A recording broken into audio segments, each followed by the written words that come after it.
Hey, what's up? It's Nick with another edition of A Road to Recovery presented by Addiction Recovery Care. Today I'm joined by Micki Arvin, somebody who is in long-term recovery. She has spent a lot of time around people that are newly in recovery at many of our centers.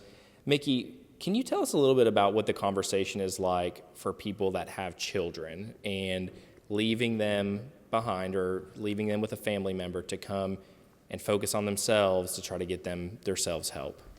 So the thing I remind them is the most is going to treatment's the best thing that you could ever do for yourself and your children.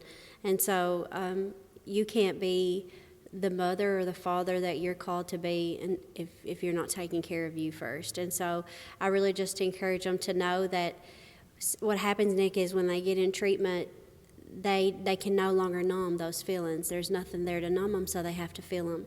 And so I just try to encourage them to know that sitting still is the first selfless thing that you will ever do for your child. Because staying there feels selfish, but it's not real. So you have to remember that it's a selfless decision and it's a momentary thing for a long-term solution. And that they may have to miss today, but they never have to miss again. Micki, as I stated, you are somebody in long-term recovery. Kind of tell me about what that was like for you of stepping aside, being a parent, and entering into a world of addiction treatment. I mean, I'm not going to lie, Nick, it was super hard. It was hard, but at the same time, I knew that if I didn't do something, I was going to lose my child for good.